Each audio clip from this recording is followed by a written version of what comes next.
ำบลมะเขือแจ้ก็ได้เชิญน้ำทิพย์จากดอยคำง้อซึ่งถือว่าเป็นน้ำศักดิ์สิทธิ์ของจังหวัดลำพูนมาร่วมพิธีด้วยในวันนี้บัดนี้ได้เวลาอันควรแล้วผมขอกราบเรียนเชิญท่านชาตรีทินนท์ท่านรองผู้ว่าราชการจังหวัดลำพูนประธานในพิธีได้เป็นประธานจุดธูปเทียนบูชาพระรัตนตรัยขอกราบเรียนเชิญครับ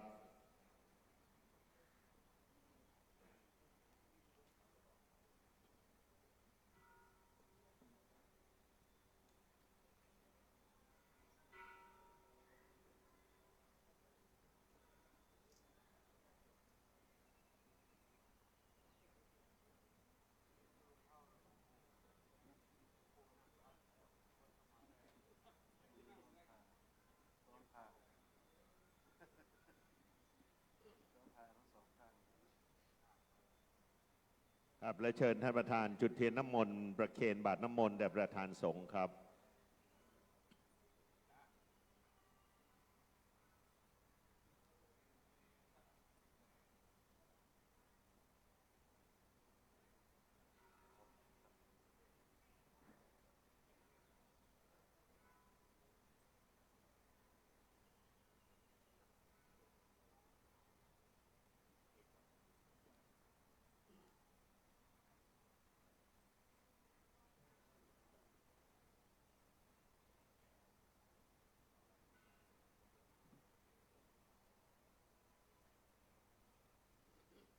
ครับและเรียนเชิญท่านประธานในพิธีได้ถวาย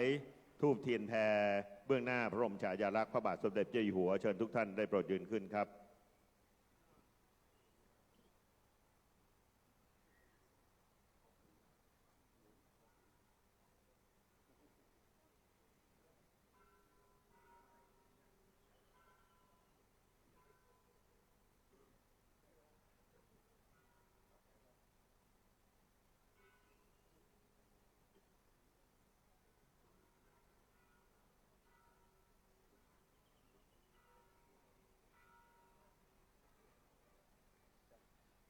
เชิญทุกท่านกล่าวคำบูชาพระรัตนตรัยสมาทานเบญจศีลพร้อมกันนะครับ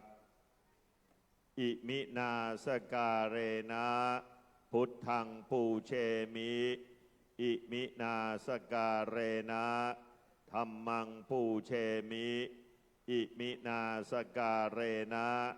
สังฆังปูเชมิอรหังสัมมาสัมพุทโธภควาพุทธังภควันตังอภิวาเทมิสวากขาโตภควตาธัมโมธัมมังนัมสามิสุปฏิปันโนภควโตสาวกสังโฆสังฆังนะมามิมะยังพันเตวิสุงวิสุงลักขณัฏฐายาติสระเนนะสหปัญจศีลานิยาจามะทุติยัมปิมะยังพันเตวิสุงวิสุงลักขณัฏฐายาติสระเนนะสหปัญจศีลานิยาจามะตติยัมปิมะยังพันเตวิสุงวิสุงลักขณัฏฐายาติสระเนนะสหปัญจศีลานิยาจามะนะโมตัสสะภะคะวะโตอะระหะโตสัมมาสัมพุทธัสสะนะโมตัสสะภะคะวะโตอะระหะโตสัมมาสัมพุทธัสสะนะโมตัสสะภะคะวะโตอะระหะโตสัมมาสัมพุทธัสสะนะโมตัสสะภะคะวะโตอะระหะโตสัมมาสัมพุทธัสสะนะโมตัสสะภะคะวะโตอะระหะโตสัมมาสัมพุทธัสสะนะโมตัสสะภะคะวะโตอะระหะโตสัมมาสัมพุทธัสสะพุทธ ธังสรณังคัจฉามิ พุทธังสรณังคัจฉามิ ธัมมังสรณังคัจฉามิ ธัมมังสรณังคัจฉามิ สังฆังสรณังคัจฉามิ สังฆังสรณังคัจฉามิ ทุติยัมปิพุทธังสรณังคัจฉามิ ทุติยัมปิพุทธังสรณังคัจฉามิ ทุติยัมปิธัมมังสรณังคัจฉามิ ทุติยัมปิธัมมังสรณังคัจฉามิ ทุติยัมปิสังฆังสรณังคัจฉามิ ทุติยัมปิสังฆังสรณังคัจฉามิ ตติยัมปิพุทธังสรณังคัจฉามิ ตติยัมปิพุทธังสรณังคัจฉามิ ตติยัมปิธัมมังสรณังคัจฉามิ ตติยัมปิธัมมังสรณังคัจฉามิ ตติยัมปิสังฆังสรณังคัจฉามิ ตติยัมปิสังฆังสรณังคัจฉามิ ติสรณะขมนังนิทิตัง อามะพันเต ปานาติปาตาเวระมณีสิกขาปะทังสมาธิยามิ ปานาติปาตาเวระมณีสิกขาปะทังสมาธิยามิ อทินนาทานาเวระมณีสิกขาปะทังสมาธิยามิ อาทินนาทานาเวระมณีสิกขาปะทังสมาธิยามิ กาเมสุมิสาจาราเวระมณีสิกขาปะทังสมาธิยามิ กาเมสุมิชฌาจาราเวระมณีสิกขาปะทังสมาธิยามิ มุสาวาทาเวระมณีสิกขาปะทังสมาธิยามิ มุสาวาทาเวระมณีสิกขาปะทังสมาธิยามิ สุราเมรยะมัจจปมาทฐานาเวระมณีสิกขาปะทังสมาธิยามิ สุราเมรยะมัชฌะปมาทฐานาเวระมณีสิกขาปะทังสมาธิยามิ นิมานิปัญจสิกขาปทานิสีเรนะสุขติงยันติสีเรนะโภคสัมปทาสีเรนะนิพุติงยันติตัสมาสีรังวิโส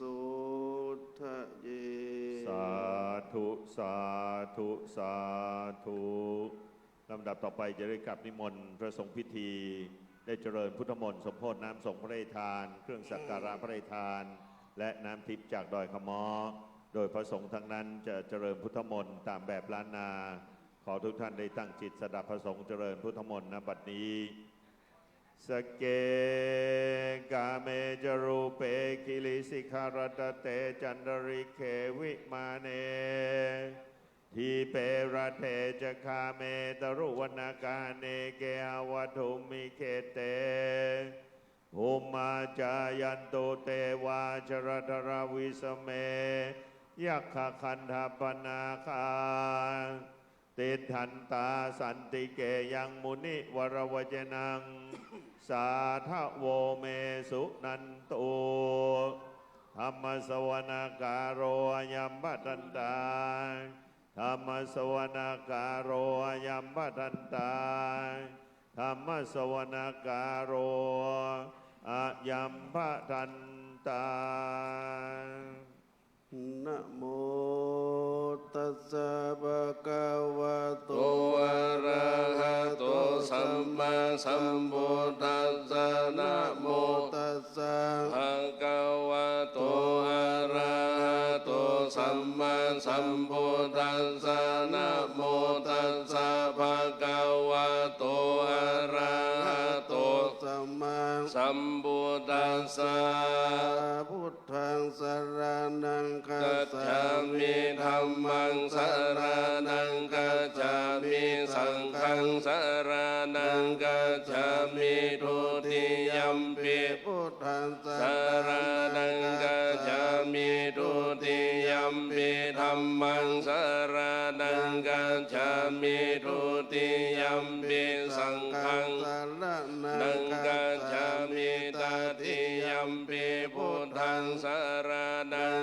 จามิตติยัมปิธัมมังสรณัง กัสสามิ มิตติยัมปิสังฆังสรณังกัจจามิสรณะคัมมนา นะโมเมสะ ปะ ปะ พุ พุ ท ท ธา ธา นั นั ง ง ดวติงสาวาลาลังกาโนตันหังกาโลมหาวิโลเมทังกาโล มหาย ยะโสสาลานังกาโลโลกาหิโตติปังกาโลจุตินดาโลโกทันโยชนะปาโมโค มังกาโล โลปุริสัสสะโพสุมาโนสุมาโนติโรเลวะโตรันติวันตันโน โสเปโต โตคุณาสัมปันโนอนุมาตาสิสานุตามโมปะทุมโมโรกาปะจุโตนารา โตวาลา ราสารติปะทุมโมตาโรสาตาสาโรสุเมโตอังคาบุกาโรจุจาโต สัพพะโล โลกาโคปิยาตาสีนาราสะโพอันตาตาสิงการุณิโกธัมมาตาสีตามโม โนโตสิ สิท ทา ธาโตอาสามโมโรเกติโสจาวาตาตังวาโลปุโสจาวาราโตพุทโธวิปัส สิจานุ นุ ปา ปาโมสิกิสาภาหิโตสัทธาเวสาภูสุกาตายาโกกาโกสันโทสัทธาวาหุโกนา คามโน โนรานัญจาโหกันสาโปสิริสัมปันโนโคตัมโมสังกายาปุงคาวสติสังฆาตาอิเมพุทธามาอิเดกังการุณาคุณาสัมปันนาสัพพะ โลกาภิ ทิ ปุ พุจิตาเอเตตัสสะภาราพุทธาอุตัมมังกาบุการะเตปิสังฆคุณา สุมเปติ ติเยอามันตังปะตังเอเตพุทธาติตาจามังการะหุนติสัพพะทานทาวิสติเม พุทเท อาหังวันทานิสาปะทาเตสัญญาเนนะสีเรนะขันติเมตาภาเรนะจาเตปินโนอะ นุลา ขั คั น น โต โต อะโรคาเยนะสุเขนะจาทาวิสติเมพุเทโยนาโรสารานัง กาโต กาปานิสัทธัสสะสานิสุกติงโชนะคาชันติอาทาวิสติพุทธาปริตัง ตังเอวเมสุตังเอ กังสมัยยังภาคาวาสวัสดิยังวิหารติ เอเสปะ ตาเนมิคาทาเยอัตตะโคภาคาวาปัญจวาคีเยภิกขุอามันเตสิทาเว พิก กาเวอันตาปาปาจิเตนานาเสวิตาปาโยใจยังกาเมสุกามา สุกา นิกานุโยโกอิโนคัมโมปุตุจานิโกอานาริโยอานาดาสันนิโตโยใจยัง งาตาเก กิลามาธานุโยโกทุกโขอานาลิโยอานาดาสันนิโตเอเตเตปิกาเว อันเตอนุปาคัมมามัจจิมาปฏิปทาตถาคเตนะภิสัมพุทธาจังคุการานิ นาคา การ รา ณิอุปสัมมายาปิญญายาสัมโพธายานิพานายา สังวัต ตันติกาตามาจัสสะปิขเวมัจจิมาปฏิปทาตถาคตินาภิสัมพุทธา จักโกกา การานิยานาการานิอุปสัมมายาปิญญายาสัมโพธายานิพานายา สังวัต ตติอายะเมวะอาริโยอาทังคีโกมังโคไสยาติธ ทังสัมมาทิฏฐิ สัมมาสัง สัง กัปโปสัมมาวาจาสัมมากัมมันโตสัมมาอาชีโวสัมมาวายาโม สัมมา สติสัมมาสัมมาทิอายังโคสาปิขเวมาจิมาปฏิปตาตาทา คาเตนะ อภิสัมพุทธาจังคุการานิยานังการานิอุปสัมมายาพิญญายาสัมโพ ทายา นิพพานายาสังวาตาติอิทังโคปานาภิกขเวทุขังอริยสัจจังจา เตปิ ทุกขาจาราปิทุกขามารานัมปิทุกขังโสกปาริเทวาทุกขาโทมานา สุปาย าสัมปิทุกขา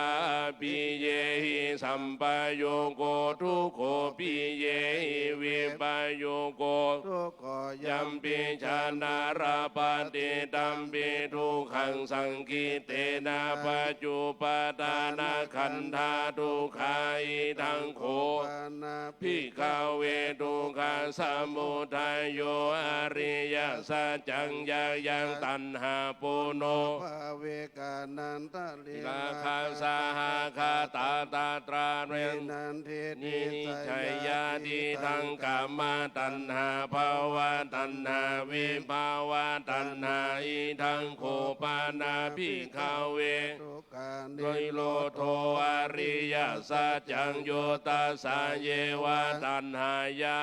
เสสาวิราคานิโรโทจาโค ปาเตเนสะ สังโฆมุติอานารายโยอิทังโคปานาภิกขเวทุขานิโรธาคามินิปฏิปทา นิยาสัจจั ยังอายะเมวะอาริโยทังกีโกมังโคไสยาติทังสัมมาทิฏฐิสัมมาสังกัปโปสัมมาว าจา สัมมากัมมันโตสัมมาอาชีโวสัมมาวายาโมสัมมาสติสัมมา สัมมา ทิทังทุกขังอริยสัจจันติเมภิกขเวบุเพอานานุสุเตสุธัมเม สุจักขุ อุงอุทาปาติยานังอุทาปาติปัญญาอุทาปาติวิชาอุทาปาติอาโรโก ตาปาติ ติตังโหปานิทังทุกขังอริยสัจจังปาริยังยันติเมภิกขเวบุเพอานานุสุธัมเมสุจังคุงอุทาปาติยานังอุทาปาติปัญญาอุทาปาติวิชา ตาปาติ ทิอาโรโกตาปาติตังโคปานิทังทุกขังอริยสัจจังปาริยังยันติเมภิกขเว ปุเพ อานานุสุเตสุธัมเมสุจังคุงอุตาปาติยานังอุตาปาติปัญญา ตาปาติวิชา ชาอุตาปาติอาโรโกอุตาปาติอิทังทุกขังสมุทัยโยอริยสัจจันติเมภิกขเว ปุเพ อานานุสุเตสุธัมเมสุจังคุงอุตาปาติยานังอุตาปาติปัญญา ตาปาติ ติ วิ วิ ชา ชาอุตาปาติอาโรโกอุตาปาติตังโคปานิตังทุกขังสมุทัยโยอริย สัจจัง ปะหาตาปันติเมภิกขเวบุเพอานานุสุเตสุธัมเมสุจังคุงอุตา ปาติ ญาณังอุตาปาติปัญญาอุตาปาติวิชาอุตาปาติอาโรโกอุตาปาติตังโก ปานิตัง ทุกขังสมุทัยโยอริยสัจจังปาหินันติเมภิกขเวปุเพอานานุสุเตสุธัมเม สุจักขุ อุงอุตาปาติยานังอุตาปาติปัญญาอุตาปาติวิชาอุตาปาติอาโรโก ตาปาติ ติทั ทังทุกขานิโรโทอริยสัจจันติเมภิกขเวบุเพอานานุสุเตสุธัมเมคุงอุทาปาติยานังอุทาปาติปัญญาอุทาปาติวิชาอุทาปาติอาโรโก ตาปฏิ ทิตังโคปานิทังทุกขานิโรโทอริยสัจจังชาจิกาตาพันติเมภิกขเว โอเพ อานานุสุเตสุธัมเมสุจังคุงอุทาปาทิยานังอุทาปาทิปัญญา ตาปฏิ ทิวิชาอุทาปาทิอาโรโกอุทาปาทิตังโคปานิทังทุกขานิโรโทอริยสัจจัง สัจจิกาก าตันติเมภิกขเวบุเพอานานุสุเตสุธัมเมสุจังคุงอุทาปาทิยานัง อุทาป ปาทิปัญญาอุทาปาทิวิชาอุทาปาทิอาโลโกอุทาปาทิอิตัง ทุกขา นิโรธาคามินิปาติปาทาริยสัจจันติเมภิกขเวบุเพอานาโน สุเต สุธัมเมสุจังคุงอุทาปาทิยานังอุทาปาทิปัญญา ตาปฏิวิชา ชาอุทาปาติอาโลโก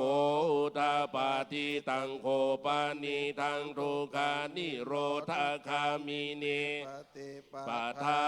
ริยสัจจังภาเวตาพันติเมภิกขเวบุเพอานานุสุเตสุธัมเมคุงอุทาปาทิยานังอุทาปาทิปัญญาอุทาปาทิวิชา ตัง ทิอาโลโกทาปาติตังโหปานิทังทุกขานิโรธาคามินิปาติปาทาอาลิยะ สัจ จังภาวิตันติเมภิกขเวบุเพอานานุสุเตสุธัมเม จะคงโอ อุ ทา ทาปาติยานังอุทาปาติปัญญาอุทาปาติวิชาอุทาปาติอาโรโก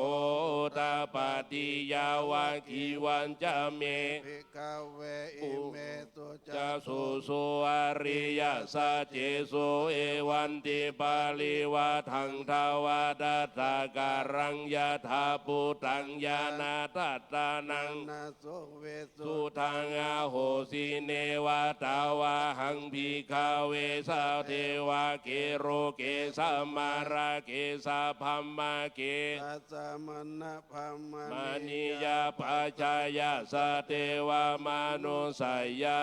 นุตตารังสัมมาสัมโพธิงาภิสัมพุทโธปัญจ ยาสิง ยะโตจาโคเมภิกขเวอิเมสุจาสุสุอริยสัจเจสุเอวันติปาลิวะ ตันทวา ทัสสะการังยะธาภูตังยานาทัสสะนังวิสุทังอาโหสิยะธาหังพิกาเวสะเทวะเก โอเกสมา ละเกสะพัมมาเกสะสัมมานาพรหมนิยาปัจจายาสะเทวามนุสายานุตตารังสัมมาสัมโพธิง ภิ สัมพุทโธปัญจายาสิงญาณัญจะปานาเมทัสสานังอุทาปาติอาคูปาเมติอายามันติมาชาตินาทิธานิปุณณภาโวติธรรมโว จะ กาวาตมานาปัญจวัคคียาภิกขุปะกาวาโตภาติตังอาภินันตุอิมาตามิน จะปนาว ไวยาการณาสามิงพัญญามาเนอายัสสามาโตโกทัญญาสาวิราชังวิตามารัง ธรรมจา จังขุงอุตาปาติยังกินเจสมุทัยยังธรรมังสะพันตังนิโล ธรรมันติ ติ ปาวาติเตจะภะคะวะตาธัมมัญจะเกภูมิมาเทวาสัทธามานุสาเวทุงเยตัมภะคะวะตา ปาลานาเสยัง อิสิปาตาเนมิคาทาเยอานุตตารังธรรมัญจะกังภาวติตังอาปาติวาติยังสัมมาเน นะวะ พรหมเนนาวาเทเวนาวามาเลนาวาพรหม มุนาวะ เกนันจีวาโรกสมินติ ภูมานังเท เท วะ วานังสัทธังสุตวจตุมหาราชิกาเทวาสัตตมานุ สาเวสุง จตุมหาราชิกานังเทวานังสัทธังสุตวสุ ส ติ วัติสาเทวาสัทธามนุส สาเวสุงตาวาติงสาเทวาสัตตมานุสาเวสุงตาวาติงสานังเทวานังสัทธังสุตวยามา เทวา สัทธามานุสาเวสุงยามานังเทวานังสัทธังสุตวตุสิตาเทวามนุสาเวสุงตุสิตานังเทวานังสัทธังสุตวนิมารารติเทวานุสาเวสุงนิมาลาลาตินังเทวานังสัทธังสุตวปารานิมิตาวาสาวาติเทวา สัทธามนุ นุสาเวสุงปารานิมิตาวาสาวาตินังเทวานังสัตตังสุตวะพัมมากายิกาเทวา สัทธามนุ นุสาเวสุงเอตัมภะคะวะตาภารานาสียังอิสิปตาเนมิคาทาเยอานุตตารังธรรมัน จะกัง ปาวาติตังอาปาติวาติยังสัมมาเนนาวาพรหมเนนาวาเทเว วามาเล เนนาวาพระมุนาวาเกนันจีวาโรกาสามินติ หะเตนะ คาเนเตนะโมหะเตนะยาวาพระมาโลกาสะโตอาภูคาจิยา ยัญจะทัสสะสหสิ สิโลตาตาโตสังกัมปิสังกกัมปิสัมปะเวทิอัปปมาโนจาโอลาโลภาโสโลเกปะตุระโหสิอาติกัมเมวะ เทวานั นังเทวานุภาวังอาตาโคภะกาวาอุทานังอุทาเนสีอัญญาสิวาตาโพโกทัญโยอัง ยัง วาตาโพโกทัญโยติติทังอายะสัมมาโตโกทัญญาสาอัญโย โกทันโยตะเว เวนามาอาโหสิธรรมัญจะกังปวัตนาสุตังนิธิตัง เสวนาจะพาลานัง ปันติตานัญญาเสวันนาปูจายาปูจานิยานังเอตัมมังคารามุตตัมมัง ปฏิโล อุ ป ปาเทสาวาโสจาปุเปจากาตามปุญญาตาตาสัมมาปานินิจาเอตัมมังคาลามุตตัมมัง วาหุ สัญจัญจาติปัญจวินัยโยจาสุขิติโตตุปาติตาจยาวาจาเอตัมมังคารามุต ตามังมาตา ตา ปิ ปิ โต โตปาทานังปุตาลาลาจะสังกาโหอานากุราจะคัมมันตาเอตัมมังการามุตตัมมังทานันจะธรรมจาริ ยาจายาตา ทา การ นัญญาสังฆาโหอานาวาจานิกัมมันเนตัมมังคารามุตตัมมังอารติวิรติปะปามาจาปนัง โมหะปะมะโตจะธัมเมสุเอตัมมังคารามุตตัมมังคาราโวจะนิวาโตจะสันตุติจะกาตัญญูตากาเล นะธรรม สาวะนังเอตัมมังคารามุตตัมมังคันติจะโสวาจะสัตตสัมมานันนันจะทัสสะนังกาเล ธรรมสั จะ ก กาจาเอตัมมังคารามุตตัมมันตาโพจะพระมจาริยัญจาริยสัจจานาทัสสะนัง นิพพานัส ชาติกิริยัญจาเอตัมมังคารามุตตัมมาพุทธัสสะโรกธ ธัมเมหิจิตังยัสสานาคัมปติอาโศกัง เวลาสังเก เขมังเอตัมมังคาลามุตตัมมังเอตาทิสานิกาตัวนาสัพพะธัมมังปาราจิตาสัพพะตาสุทิกาชันติ ตันเตสัง มังกาลามุตตัมมันติมหามังการสุตตัง ตังเกณเจเวตั ตั ง งอิทาวาหุลังวาสเกสุวายรัตตานังปานิตังนาโนธัมมานาติตาถาคตินา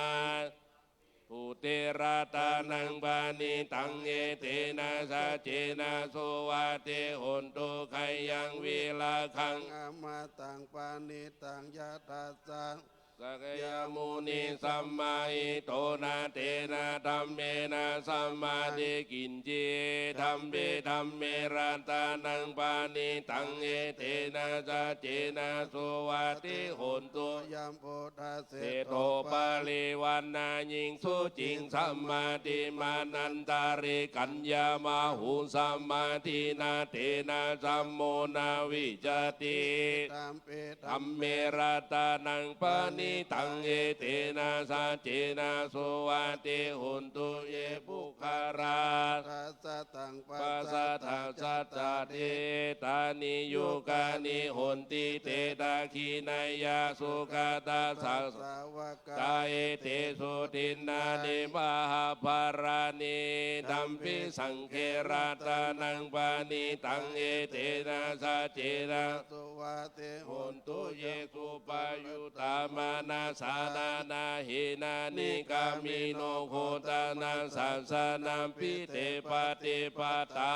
มันตังวิคายรัตตา โพตัง ติงบูชามานาเอดัมเบสังเคราตานังปานิตังเอเตนะสัจเจนะโสวาติโหนตุขีนังปุรานังนาวังนาติ สัมภาวัง วิลาจติกายติเกภาวะตมิงติขีนาภิชา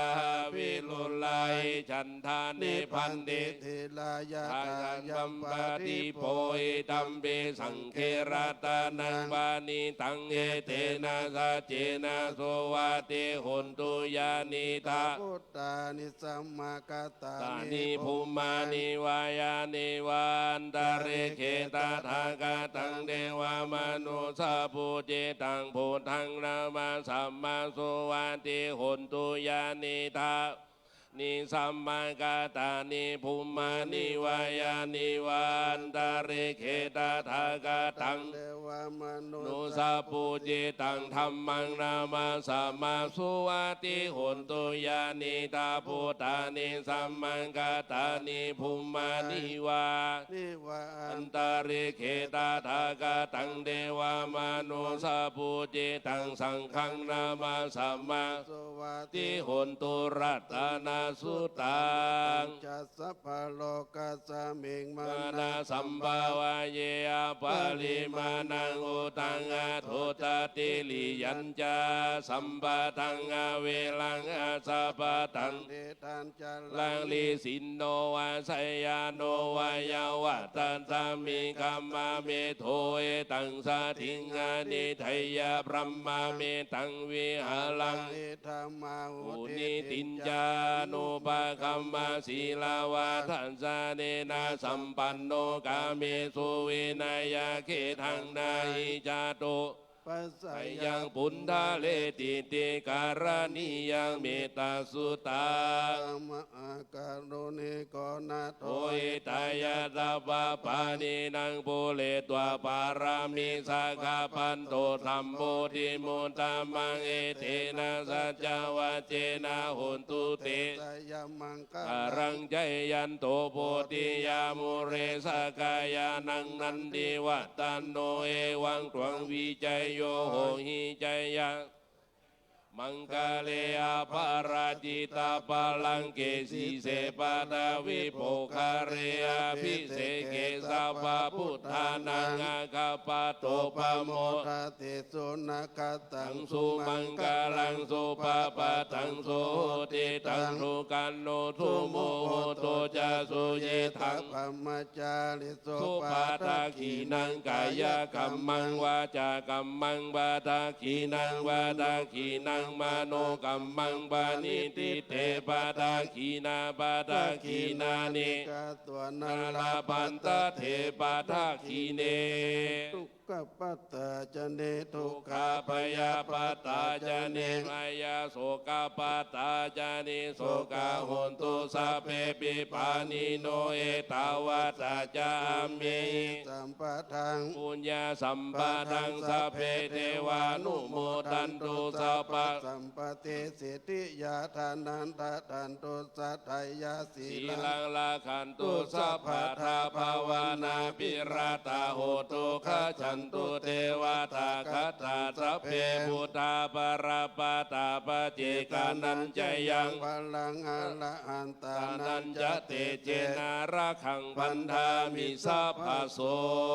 สุโขพุทธานังอุ อุ ป ปโรสุขันสะธัมมาเทศานาสุขันสังฆาสะสัมมาคีสัมมากันังตาโปสุโขขันติโยติโท สเนตั ตั ส ส สะ สะ มิ มิ ง ง เย เย โก โก ตา ตาปาติจายิโนวิชาจารณาสัมปันโน โสเสโทเท เท วาว าม ม นุ นุ เศรษฐิวาตาปฏิอาทิโจรติมาปฏิจันติมาสันทาโตขันติโยตาปฏิจายิตัง ปฏิพัม ธัม มา มา โน โนอัตตาสัมมามาโหรตัมพุทโธตาปฏิเตจัสสา โลกยาป ปารมาราภาสันตุติปารมาทานังวิสัสสะปารมายาติ นิปา นังปรมังสุขัง สาธุสาธุสาธุลำดับต่อไปเชิญทุกท่านได้พร้อมใจกันกล่าวคำถวายกัปปิยพันธ์พร้อมกับบริวารทั้งหลายตั้งนะโมพร้อมกันสามจบนะครับนะโมตัสสะภะคะวะโตอะระหะโตสัมมาสัมพุทธัสสะนะโมตัสสะภะคะวะโตอะระหะโตสัมมาสัมพุทธัสสะนะโมตัสสะภะคะวะโตอะระหะโตสัมมาสัมพุทธัสสะอิมานิมะยังพันเตกัปปิยพันดานิสัปปาริวารานิภิกขุสังคัสสะโอโนชยามะสาธุโนพันเตภิกขุสังโฆอิมานิกัปปิยพันดานิสัปปาริวารานิปฏิคันหาตุอัมหากังทีฆรตังหิตายะ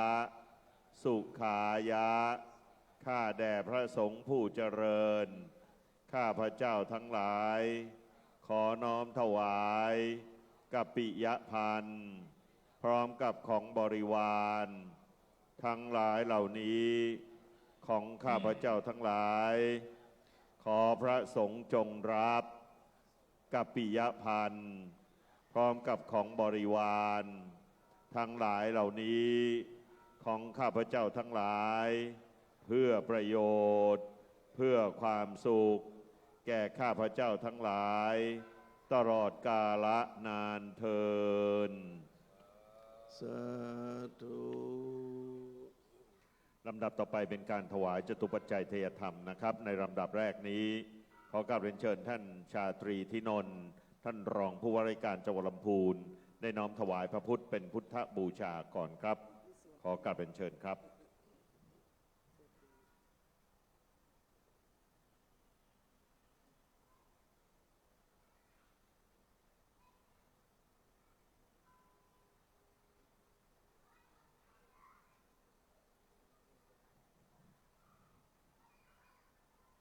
ลำดับต่อไปขอเรียนเชิญ20ท่านต่อไปนี้ถวายจตุปัจจัยไทยธรรมแด่พระสงฆ์พิธีดังนี้ครับเรียนเชิญท่านชาตรีธินนท์ท่านรองผู้ว่าราชการจังหวัดลำพูน ท่านธวัชชัยอุบลพิทักษ์ท่านวัฒนธรรมจังหวัดลำพูนท่านณัฐพงษ์แม่สองหัวหน้าพิพิธภัณฑ์สารแห่งชาติอริพุนชัยลำพูนคุณท่านอารีปานถมท่านรองผู้อำนวยการสำนักงานเขตพื้นที่การศึกษาประถมศึกษาลำพูนเขตหนึ่งท่านว่าที่ร้อยตรีรังสรรค์จอมนวลนักวิเคราะห์นโยบายและแผนชำนาญการสำนักงานท่องเที่ยวและกีฬาจังหวัดลำพูนคุณปรีชาหนูทองท่านปรีชาหนูทองแก้วปลัดเทศบาลตำบลมะเขือแจ้คุณมริตดาเล็กอิ่งรองปลัดเทศบาลตำบลมะเขือแจ้คุณเกษรสุกันผู้อำนวยการกองคลังเทศบาลตำบลมะเขือแจ้ค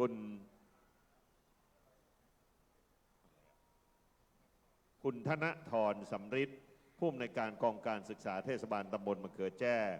คุณไพรินทร์ปัญโยกลางผู้อำนวยการกองสวัสดิการ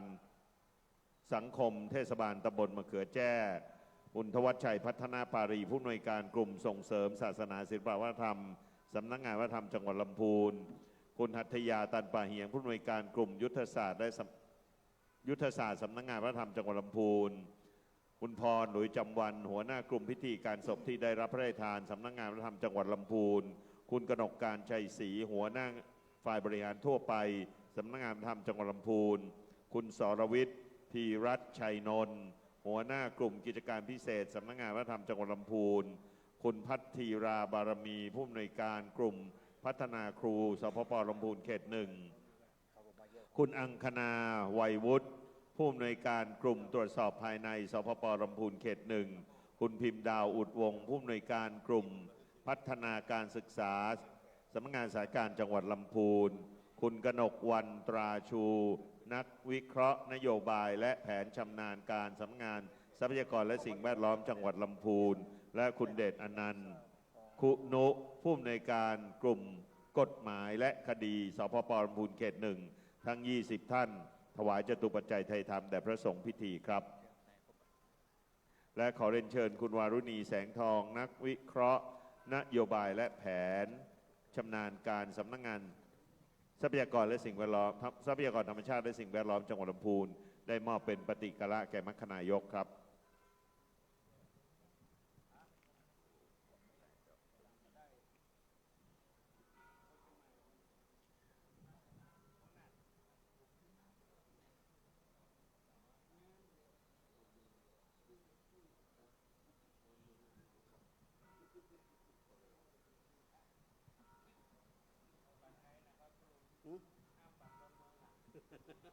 ลำดับต่อไปพระสงฆ์จะได้อนุโมทนาให้พรขอทุกท่านตั้งใจรับพรกรวดน้ำตั้งจิตอธิษฐานตามความปรารถนาของแต่ละท่านนะครับ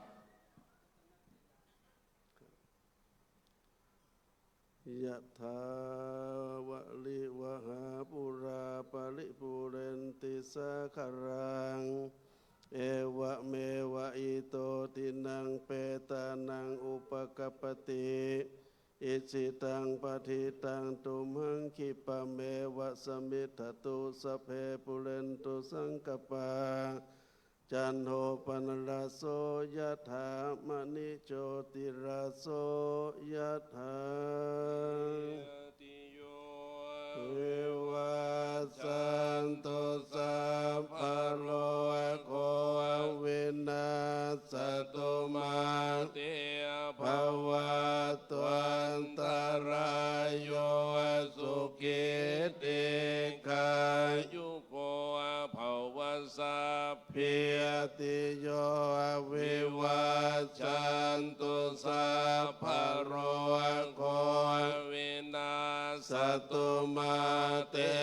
ภวัตวันตรายโยสุขิติกายุโกภวสัพพิติโยวิวัชชันตุสัพพะโรโควินาศตุมาเตภวัตวันตรายโยสุขิติกายุโกภวะอภิวาทนาสิเลสเนจังวัฏฐาปัจจายโนจัตตา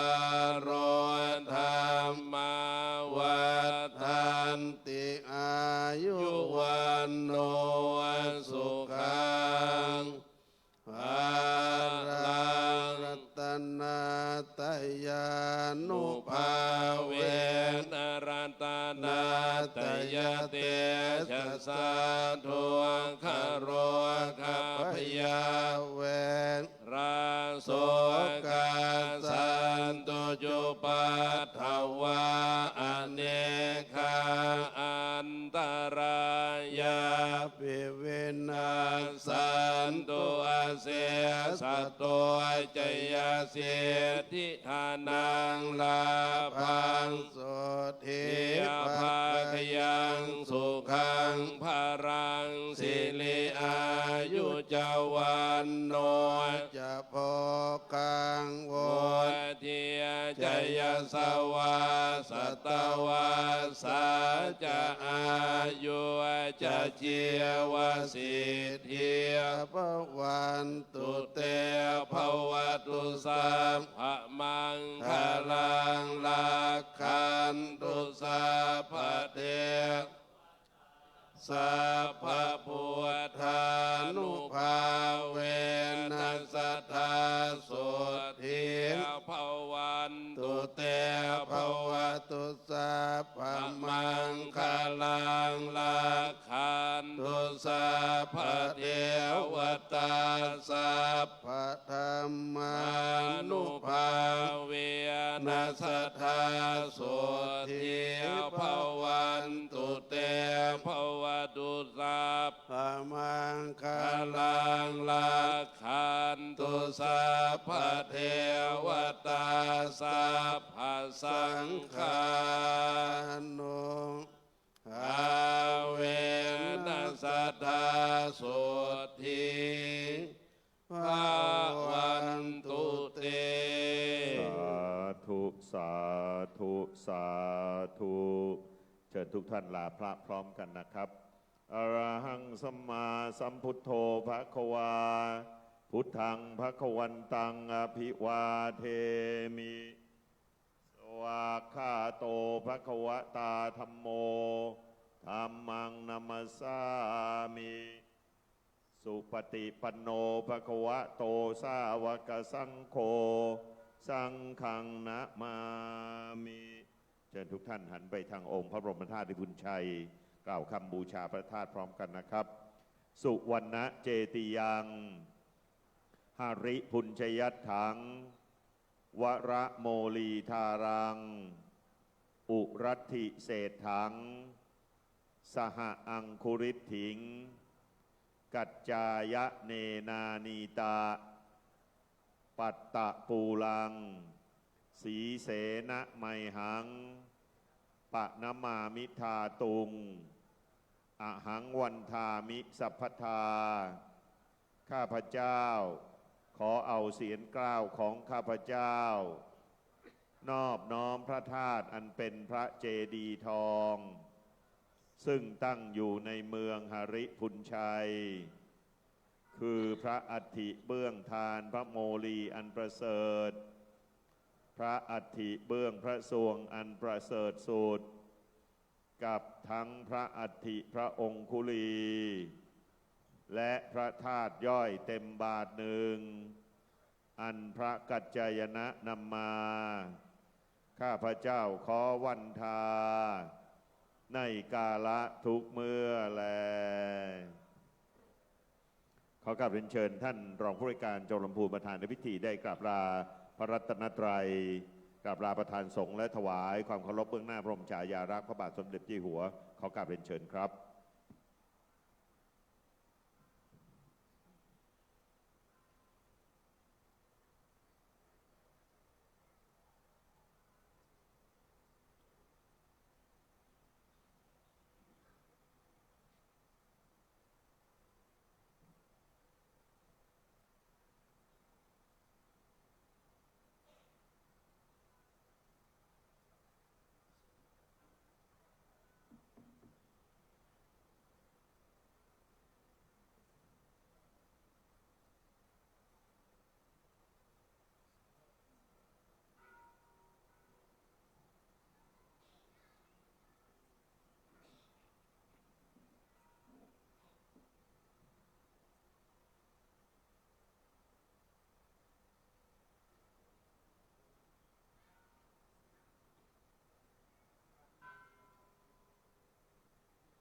เป็นอันเสร็จพิธีในพิธีเจริญพุทธมนต์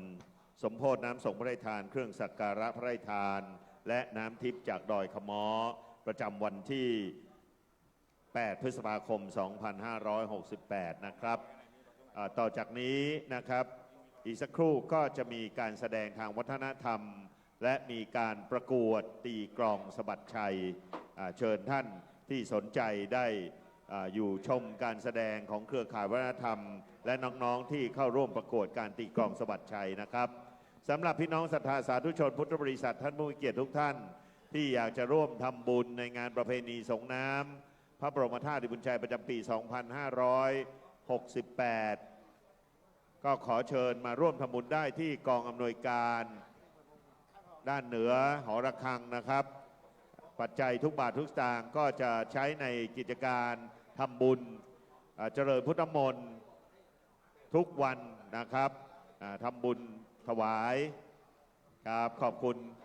คณะผู้บริหารท่านสอบจนะครับตำบลมะเขือแจ้คณะผู้บริหารเทศบาลตำบลมะเขือแจ้นะครับข้าราชการเจ้าหน้าที่ทุกท่านที่ได้เชิญน้ำทิพย์จากดอยขม้อมาประดิษฐานไว้ที่นี่ไปจนถึงวันที่ 11 เลยนะครับต้องขอขอบคุณนะครับทุกท่านแล้วก็ขอขอบคุณข้าราชการท่านคณะผู้บริหารข้าราชการเจ้าหน้าที่จากกระทรวงต่างๆ4กระทรวงที่มาร่วมพิธีในวันนี้มีกระทรวงวัฒนธรรมกระทรวงการท่องเที่ยวและกีฬากระทรวงสาธารณสุขและกระทรวงทรัพยากรธรรมชาติและสิ่งแวดล้อมนะครับทุกท่านที่มาร่วมพิธีนะครับและพี่น้องศรัทธาสาธุชนพุทธบริษัทที่อยากจะร่วมทำบุญเชิญร่วมบริจาคได้ที่กองอำนวยการนะครับด้านทิศเหนือพระวิหารหลวงเงินทุกบาททุกสตางค์ที่ท่านร่วมทำบุญนั้นเราก็จะนำมาถวายแด่พระภิกษุสงฆ์สามเณรที่พระภิกษุสงฆ์ที่มาเจริญพุทธมนต์ในแต่ละวันนะครับแล้วก็นอกจากนั้นนะครับยังจะต้องได้ใช้ปัจจัยในการจัดขบวนครัวทานถวายเป็นพุทธบูชาด้วยนะครับรวมทั้งในปีนี้วัดพระธาตุบุญชัยได้จัดสร้างพระวิหารพระเจ้าละโวขณะนี้กำลังปิดทองนะครับปิดแก้วปิดทองอยู่ก็ท่านใดอยากจะร่วมปิดทองนะครับทองคำแผ่นละ10 บาทเชิญร่วมทำบุญได้ตามกำลังศรัทธานะครับ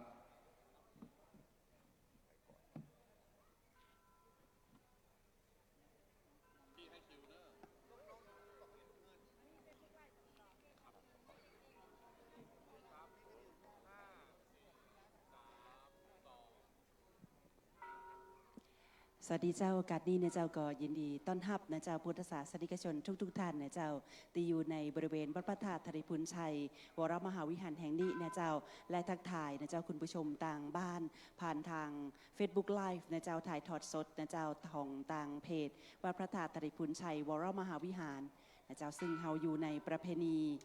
สงน้ำองค์พระบรมธาตุเจ้าธริพุนชัยประจำปี 2568หรือว่าประเพณีแปดเป่งวัดหลวงละปูนนั่นเองเจ้าเป็นประจำทุกวันเจ้าในช่วงเวลาประมาณ 6 โมงแมลงตีบริเวณศาลาบาทภายในวัดพระธาตุธริพุนชัยวรมหาวิหารจะมีพิธีอบรมสมโภชน้ำสงฆ์พระราชทานนะเจ้าและหลังจากนั้นนะเจ้าบริเวณลานวัฒนธรรมนะเจ้าแห่งนี้ก็จะได้มีการแสดงทางด้านศิลปะวัฒนธรรมและก็มีการประกวดต่างๆนะเจ้าซึ่งก็ได้สนับสนุนนะเจ้าทั้งต่างจังหวัดละปูนนะเจ้าตั้งสำนักงานวัฒนธรรมจังหวัดละปูนและต่างองค์การบริหารส่วนจังหวัดละปูนตัวเจ้าสำหรับคุณผู้ชมตีชมอยู่ในขนาดนี้นะเจ้าเดี๋ยวสักกรรมก็จะได้ชมไปพร้อมๆกันกับพุทธศาสนิกชนนะเจ้าตีอยู่ไปในบริเวณวัดพระธาตุธริพุนชัยวรมหาวิหารแห่งนี้ซึ่งท่านตีอยู่บริเวณในวัดนะเจ้าสามารถตีจะนำเก้าอี้สีขาวนะเจ้ามานั่งเพื่อที่จะชมการแสดงทางด้านศิลปะวัฒนธรรมและในวันนี้นะเจ้ายังตีอาจารย์พงเทพมณตรงประธานสภาวัฒนธรรมจังหวัดละปูนนะเจ้าในช่วงของลำดับพิธีสงฆ์นะเจ้าได้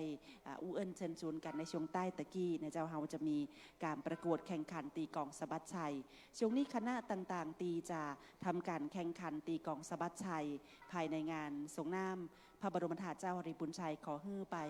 ลงทะเบียนนะเจ้าตีกองอำนวยการนะเจ้าซึ่งอยู่บริเวณด้านข้างนะเจ้าคณะตีจะเข้าประกวดการแข่งขันตีกองสะบัดชัยโดยองค์การบริหารส่วนจังหวัดลำพูนขอฮื้อไปลงทะเบียนกับเจ้าหน้าที่นะเจ้าบริเวณด้านข้างได้เลยนะเจ้าและในโอกาสนี้ก็จะนำทุกท่านเข้าชมการแสดงนะเจ้าของเครือข่ายวัฒนธรรมวัดพระธาตุธริพุนชัยบรมมหาวิหารก็คือน้องๆจากโรงเรียนเมธีวุฒิกรนั่นเองนะเจ้าในชุดการแสดงแรกนั่นก็คือชุดฟ้อนโคมบัวขอเชิญรับชมได้เลยเจ้า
จ้าขอบคุณเสียงปรบมือเป็นกำลังใจให้กับน้องๆจากโรงเรียนเมธีวุฒิกรเตยนะเจ้าในการแสดงทางด้านศิลปะวัฒนธรรมในชุดแรกนั่นก็คือฟ้อนโกมบัวนั่นเองเจ้าโดยที่ว่าพระธาตุธริพุนชัยวรมหาวิหารนั้นเขามีเทศกาลนะเจ้าตีได้รับการยอมรับไปทั่วโลกนะเจ้าตีเป็นเทศกาลตีสามารถทักษะขนบธรรมเนียมวัฒนธรรมแบบล้านนานั่นก็คือเรื่องของการถวายโคมในเทศกาลยีเป่งนะเจ้าแล้วก็เป็นเทศกาลตีสามารถสร้างรายได้ให้กับชุมชนยังยืนนั่นก็คือเทศกาลโคมแสนดวงตีเมืองละปูนนะเจ้าในช่วงปลายเดือนตุลาคมนะเจ้าไปจนถึงช่วงเดือนพฤศจิกายนตีมีงานประเพณียีเป่งตอยนะเจ้าการแสดงชุดตีทัดมาตะกี้เนี่ยเจ้าก็เป็นการแสดงตีได้นำศิลปะวัฒนธรรมนะเจ้าในเรื่องของการฟ้อนแล้วก็นำโคมบัวนะเจ้ารู้ว่าถ้าออกเสียงเป็นภาษากำเมืองก็คือโกมนะเจ้ามาประกอบท่ารายรำอย่างสวยสดงดงามนั่นเองเจ้าถัดไปจะเป็นการแสดงทางด้านศิลปะวัฒนธรรมแห่มหนึ่งชุดนะเจ้าจากน้องๆโรงเรียนเมธีวุฒิกรเช่นเดียวกันนะเจ้าในชุดการแสดงฟ้อนกายลายนะเจ้าเชิญรับชมไปพร้อมกันได้เลยเจ้า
จบลงไปนะเจ้าเป็นการแสดงชุดฟ้อนกายลายนะเจ้าซึ่งคำว่ากายนะเจ้าก็หมายถึงกลายเหมือนกลายพันธุ์อย่างเงี้ยนะเจ้าลายก็หมายถึงลวดลายฟ้อนกายลายนั่นก็จะเป็นการนำช่วงท่าในการฟ้อนรำในลายๆนะเจ้าท่าเนี่ยมาประยุกต์นะเจ้าในส่วนของ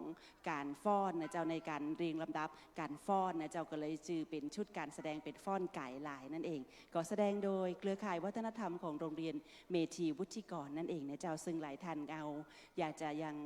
ติดภาพเดิมๆโรงเรียนเมธีวุฒิกรนี่เป็นโรงเรียนตีสอนสามเณรสอนพระเองนะเจ้าแต่ว่าในระยะหลังก็เปิดกว้างนะเจ้าฮึ่งกับน้องๆที่อยู่ในพื้นที่ห่างไกลนั่นนะเจ้าได้มีโอกาสทางด้านการศึกษานักขึ้นซึ่งโรงเรียนเมธีวุฒิกรก็อยู่ในความอุปถัมภ์ของคณะสงฆ์จังหวัดละปูนนะเจ้าโดยพระเดชพระคุณพระเทพรัตนนายกเจ้าอาวาสวัดพระธาตุธริพุนชัยและเจ้าคณะจังหวัดละปูนนั่นเองนะเจ้าซึ่งน้องๆก็อาศัยนะเจ้าภาคอาศัยอยู่ตีเทศกาลในส่วนของหอพักในเจ้าตีจือว่าอาคารโคมแสนดวงนะเจ้าซึ่งอยู่ตีเวียงยองบ้านยู่นี่นะเจ้าน้องๆก็ได้มีหอพักนะเจ้าแล้วก็ได้มาเรียนหนังสือก็เป็นการสร้างโอกาสให้กับน้องๆเยาวชนได้เรียนหนังสือนักขึ้นนะเจ้าโดยเฉพาะอาคารโคมแสนดวงซึ่งเป็นหอพักนั้นก็ได้งบประมาณในการก่อสร้างนะเจ้าจากเทศกาลโคมแสนดวงตีเมืองละปูนะเจ้าตีข้าเจ้าได้อู้ไปตอนต้นซึ่งในช่วงของเทศกาลก็จะมีตั้งแต่วันที่19 กันยายนของทุกปีนะเจ้าไปจนถึงเดือนพฤศจิกายนตีเป็นเทศกาลลอยกระทงหรือว่าหยี่เป่งบ้านเห่านั่นเองเจ้าเอาละเจ้ามาชมการแสดงในชุดถัดไปนะเจ้าสำหรับการแสดงชุดฟ้อนวีนะเจ้าเชิญรับชมได้เลยเจ้า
เจ้าตีจบลงไปเป็นการแสดงฟ้อนวีนะเจ้าคำว่าวีในภาษากำเมืองหมายถึงพัดนั่นเองนะเจ้าซึ่งการแสดงฟ้อนวีนอกจากจะบ่งบอกนะเจ้าถึงความหมายตีพัดพาเอาสิ่งบดีออกไปนะเจ้าแล้วก็พัดพานำสิ่งตีดีงามเข้ามาในชีวิตนะเจ้าก็เป็นการอวยพรให้กับทุกๆท่านนะเจ้าตีรับชมการแสดงอยู่ในงานประเพณีทรงน้ำองค์พระบรมธาตุเจ้าหริพูนชัยนอกเหนือจากนี้นะเจ้าสำหรับวีตีหันอยู่นะเจ้าก็ถือว่าเป็นศิลปะ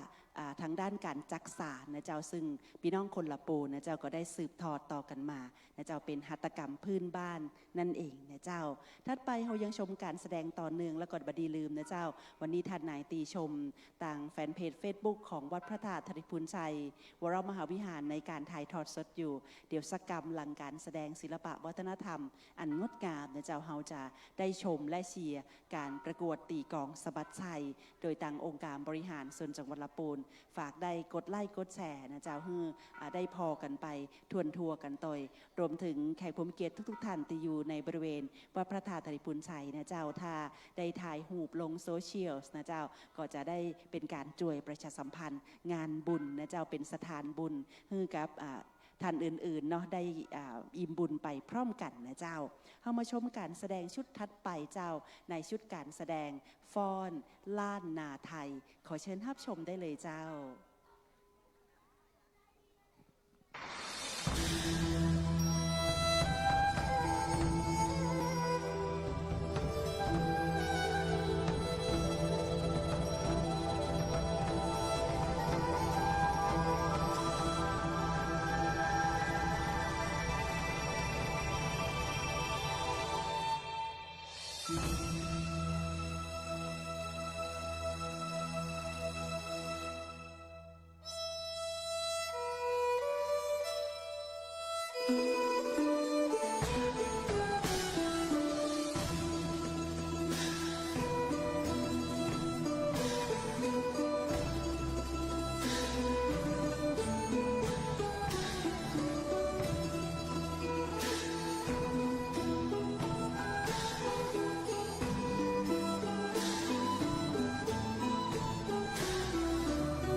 เจ้าสำหรับการแสดงชุดฟ้อนล้านนาไทยนั่นเองนะเจ้าโดยล้านนาไทยนั่นก็หมายถึงตังจังหวัดภาคเหนือของเฮานะเจ้าบอกว่าจะเป็นเจียงใหม่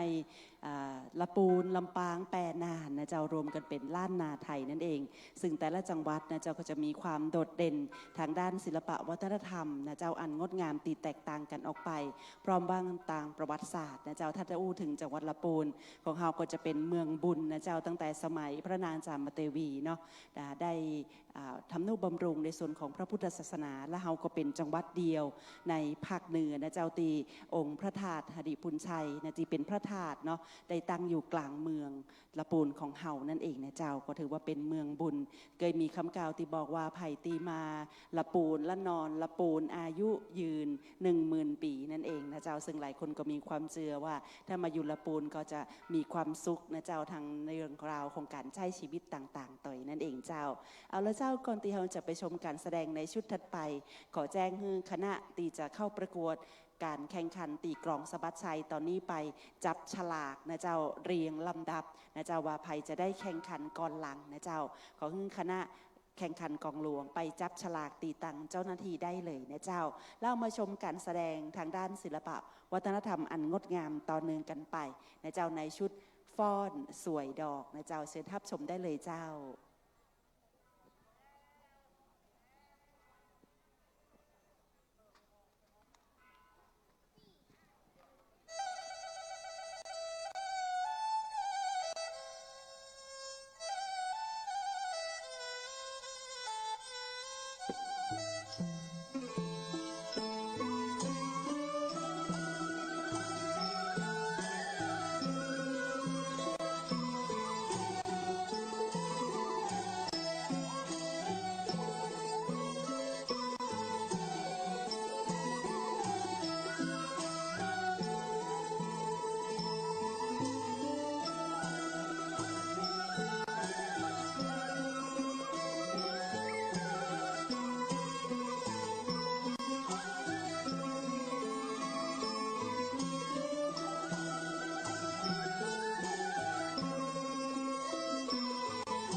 ชุดการแสดงฟ้อนสวยดอกนั่นเองเนี่ยเจ้าซึ่งสวยดอกตี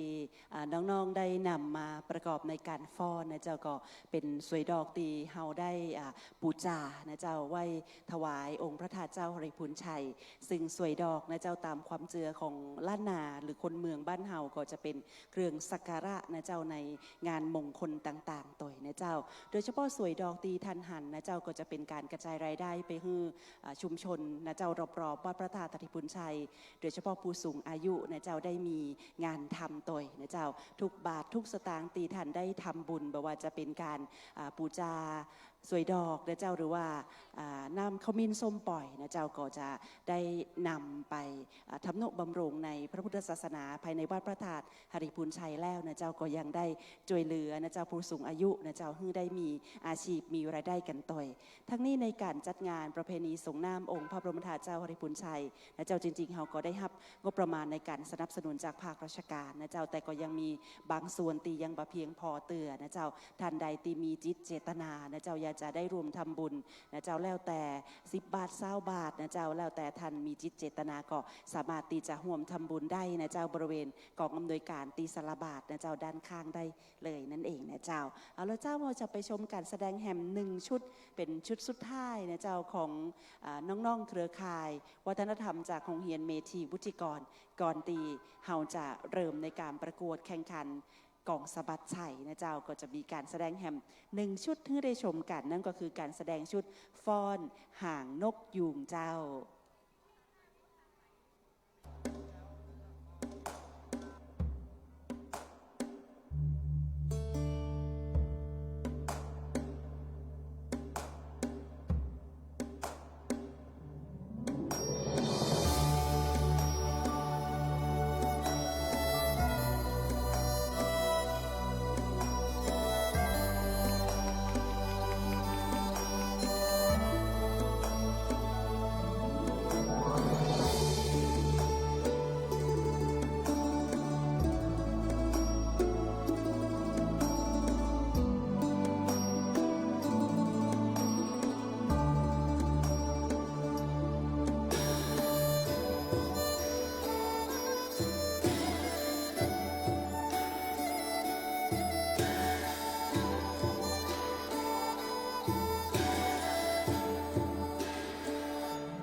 พระคุณเสียงปรบมือนะเจ้าสำหรับทุกท่านตีมีคือกับการแสดงทั้ง6 ชุดตีผ่านไปนะเจ้าโดยน้องๆเครือข่ายจากโรงเรียนเมธีวุฒิกรนะเจ้าสำหรับฟ้อนหางนกยูงนั้นเป็นชุดสุดท้ายนะเจ้าซึ่งนกยูงนั่นตามความเจือนะเจ้าก็จะแสดงถึงความสูงซักนั่นเองนะเจ้าโดยเฉพาะต่าง12 ปันนาเนาะนะเจ้าซึ่งเฮาก็มีประวัติศาสตร์การย้ายถิ่นฐานมานะเจ้าโดยการกวาดต้อนผู้คนนะเจ้าจากเมือง12 ปันนาโดยยุคของพระยากาวิละนะเจ้าในยุคเก็บผักใส่ซ้าเก็บข้าใส่เมืองนะเจ้าเขาก็จะมีความเชื่อในเรื่องของนกยูงอยู่นะเจ้าโดยเฉพาะต่างนกยูงของครูบาเจ้าศรีวิชัยตัวนะเจ้าถ้าใครได้ติดตามประวัติต่างๆตัวโดยที่วัดบ้านปางนะเจ้าวัดบ้านเกิดของครูบาเจ้าศรีวิชัยก็ยังคงมีนกยูงนะเจ้าซึ่งเฮาก็มีความเชื่อกันว่าเป็นนกยูงของครูบาพออู้ถึงครูบาเจ้าศรีวิชัยตีข้าเจ้าจะขออนุญาตได้เชื่อมโยงนะเจ้าเพราะว่าถือเป็นว่าการพักดันนะเจ้าของต่างวัดพระธาตุธริพุนชัยวรมหาวิหารตยกับภาคส่วนต่างๆของจังหวัดลำพูนตีจะพลักดันให้ครูบาเจ้าศรีวิชัยตนบุญแห่งล้านนานั่นเป็นบุคคลสำคัญของโลกโดยองค์กรยูเนสโกในวันที่1 ถึงวันที่11 มิถุนายนเดือนหน้านะเจ้าก็จะมีกิจกรรมธรรมยาตราเดินเทสันทีนะเจ้าตั้งแต่อำเภอลี่เราจะมีตามแวะตามจุดต่างๆอันนี้รายละเอียดต่างๆก็ขออนุญาตได้ติดตามนะเจ้าทางแฟนเพจ Facebook ของวัดพระธาตุธริพุนชัยวรมหาวิหารกันต่อยนะเจ้าและขอบพระคุณทุกท่านที่ทักทายกันเข้ามาตะกี้ข้าเจ้าเข้าไปอ่านข้อความนะเจ้าก็จะมีชมถึงเรื่องของความสวยงามของการฟ้อนนะเจ้าแล้วก็ได้โมทนาบุญกันนะเจ้าในกิจกรรมดีๆในประเพณีทรงน้ำองค์พระบรมธาตุเจ้าธริพุนชัยเอาละเจ้าเดี๋ยวเราจะขออนุญาตได้จัดเตรียมสถานที่สักเล็กน้อยเราจะเข้าสู่ช่วงของการประกวดการตีกลองสะบัดชัยนะเจ้าประจำปี 2568 โดยองค์การบริหารส่วนจังหวัดลำพูนในช่วงที่เราจะเตรียมสถานที่กันอยู่นะเจ้าข้าเจ้าจะขออนุญาตนะเจ้าได้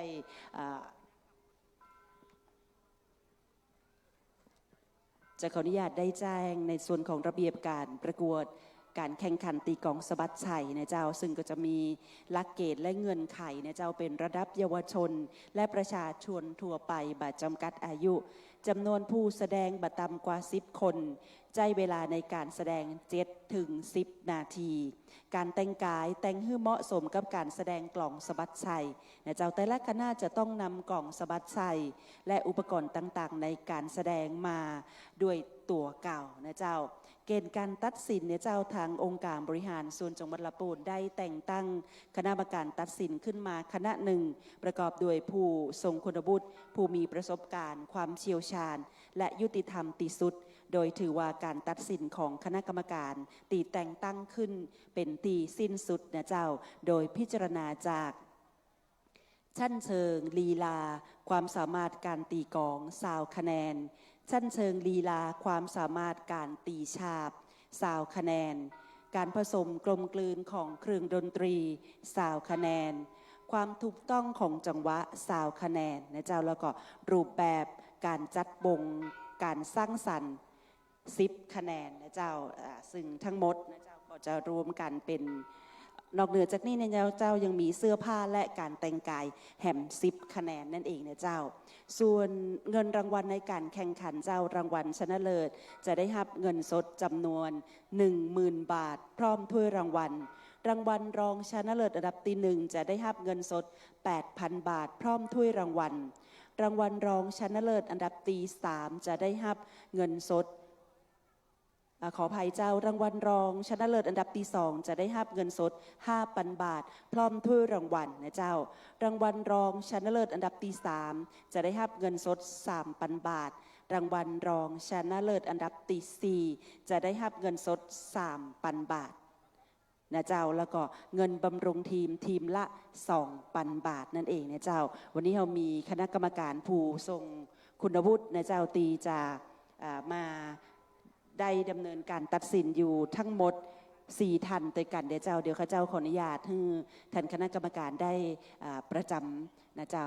บริเวณโต๊ะลงคะแนนนะเจ้าเราก็จะขออนุญาตได้แนะนำคณะกรรมการแหมเตือนหนึ่งนะเจ้าในวันนี้การแข่งขัน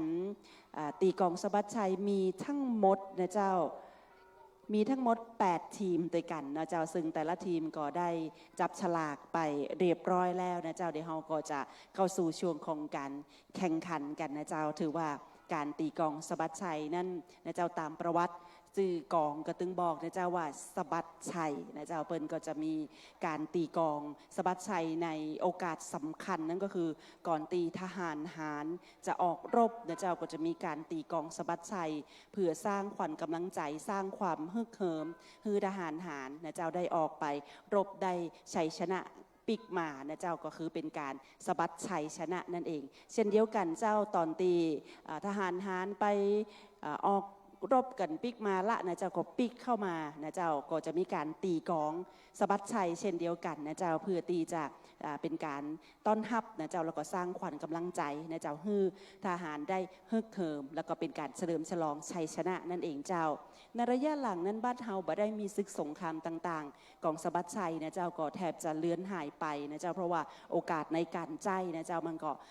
แทบจะบ่มีเลยเพราะเฮาบ่ได้ไปสู้รบอย่างกระไผ่ละแต่ว่าหน่วยงานทางด้านวัฒนธรรมต่างๆนะเจ้าก็ได้ช่วยกันอนุรักษ์กองสะบัดชัยเนี่ยได้นำมาตีนะเจ้าใน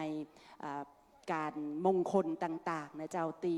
เป็นการได้สืบทอดนะเจ้าขนบธรรมเนียมประเพณีในเรื่องของการตีกลองสะบัดชัยแล้วก็ดนตรีล้านนากันตัวนะเจ้าและในโอกาสนี้นะเจ้าท่านคณะกรรมการผู้ทรงคุณวุฒิของเฮานะเจ้าทั้ง4 ท่านพร้อมแล้วนะเจ้าข้าเจ้าก็จะขออนุญาต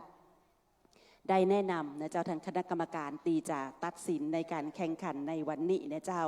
สำหรับท่านแรกเจ้าท่านวันลบนามวงพรหมประธานกรรมการตัดสินเจ้าท่านที่2อาจารย์จันแก้วจิโนท่านที่3อาจารย์สนิทอาภัยและท่านที่4เจ้าอาจารย์บรพลถังทองนะเจ้าอันนี้ก็จะเป็นเลขานุการนะเจ้าแล้วเจ้าเราจะเข้าสู่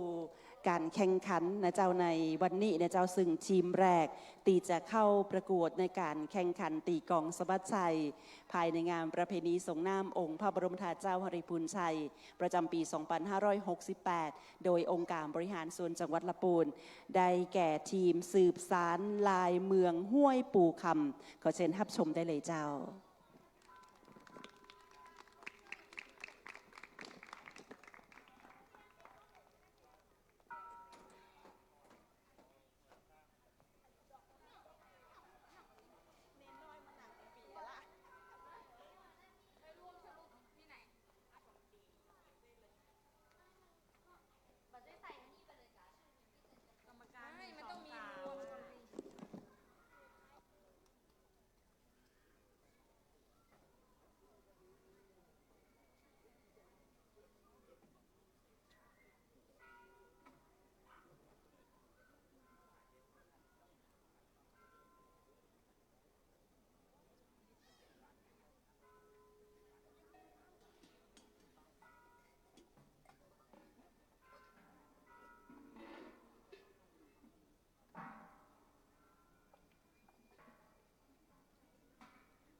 เจ้าสำหรับคณะแรกจบไปนะเจ้าในการเข้าประกวดการแข่งขันตีกลองสะบัดชัยนะเจ้าในจื่อคณะสืบสารลายเมืองห้วยปู่คำนั่นเองนะเจ้าวันนี้เรามีทั้งหมด8ทีมด้วยกันนะเจ้าซึ่งน้องๆนะเจ้าในทีมแรกคณะแรกเดียวติดต่อกับเจ้าหน้าที่ตัวนะเจ้าตีกองอำนวยการนะเจ้าสืบสารลายเมืองห้วยปูคำนะเจ้าเดี๋ยวติดต่อกับเจ้าหน้าที่ได้เลยนะเจ้าเอาแล้วเจ้ามาต่อเนื่องกันไปนะเจ้าสำหรับการแข่งขันนะเจ้าประกวดแต่กันตีกลองสะบัดชัยในคณะตีสองนะเจ้าจือคณะจุ่มปาคำนะเจ้าเชิญรับชมและส่งกำลังใจเชียร์กันได้เลยเจ้า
ข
เจ้านะเจ้านั่นก็เป็นคณะที่สองนะเจ้าในการแข่งขันตีกลองสะบัดชัย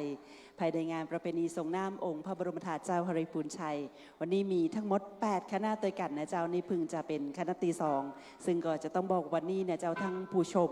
ที่อยู่ในบริเวณพระธาตุหริพูนชัยบรมมหาวิหารนะเจ้าเต็มลานสนามหญ้าเลยแล้วก็มีบริเวณทางด้านข้างแห่มนะเจ้าก็ถือว่าได้ช่วยกันส่งเสริมนะเจ้าฮือการตีกลองสะบัดชัยบ่ได้สูญหายไปนะเจ้าเสียงปรบมือนะเจ้าเสียงเชียร์ก็เป็นกำลังใจนะเจ้าฮือกับน้องๆแต่ละคณะซึ่งก็ยังเป็นเยาวชนอยู่เนาะได้พัฒนาฝีมือแล้วก็จะได้มีกำลังใจในการฝึกฝนนักยิ่งขึ้นนั่นเองเจ้าเฮาไปสู่คณะที่3ในการประกวดในวันนี้นะเจ้านั่นก็คือคณะจากต่างอบต.เวียงแก้วนะเจ้าเฮาไปชมฝีไม้ลายมือแล้วก็เชียร์ไปพร้อมกันได้เลยเจ้า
เจ้าตีจบไปนะเจ้าเป็น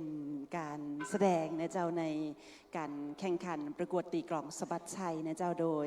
คณะอบตเวียงแก้วนั่นเองนะเจ้ายังเหลือแหม5 คณะด้วยกันนะเจ้าแล้วก็ขอบพระคุณนะเจ้าสำหรับท่านติชมอยู่ในบริเวณพระพระธาตุธริพุนชัยวรมหาวิหารแห่งนี้นะเจ้าซึ่งคืนนี้คนนักคนหลายแต่เลยรวมถึงคุณผู้ชมต่างแฟนเพจ Facebook นะเจ้าซึ่งตะกี้ข้าเจ้าเข้าไปอ่านคอมเมนต์หลายๆคอมเมนต์นะเจ้าเปิ้นก็ได้ชื่นชมเนาะในการจัดการประกวดแล้วก็ส่งกำลังใจให้กับทุกๆทีมในการแข่งขันในค่ำคืนนี้กันต่อยเฮามาต่อกันตีคณะถัดไปนะเจ้าในการประกวดนั่นก็คือคณะต้นกล้าดาราพิรมเจ้า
จ้าสำหรับการแสดงในการแข่งขันนะเจ้าตีกองสะบัดชัยตีจบไป เป็นคณะต้นกล้าดาราพิรมนะเจ้าซึ่งขณะนี้บริเวณวัดพระธาตุธริพุนชัยวรมหาวิหารมีฝนอ้อยมาน้อยๆนะเจ้าแต่ก็ไม่ได้มีปัญหาอุปสรรคกับการแข่งขันนะเจ้าเราจะยังคงดำเนินการแข่งขันต่อเนื่องกันไป แจ้งแต่ละคณะนะเจ้าตีได้ทำการแข่งขันเสร็จสิ้นเรียบร้อยแล้วทั้ง4ทีมนะเจ้าขอจะขออนุญาตได้ติดต่อเจ้าหน้าที่ตีกองอำนวยการนะเจ้าขอให้แต่ละคณะตีทำการแข่งขันไปเรียบร้อยแล้วทั้ง4คณะติดต่อกับเจ้าหน้าที่ตีกองอำนวยการนะเจ้าเขาจะไปต่อตีการประกวดในคณะถัดไปเจ้าสำหรับคณะคีตศิลป์ถิ่นเวียงรุขามเจ้า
เจ้าจบลงไปในเจ้าสำหรับ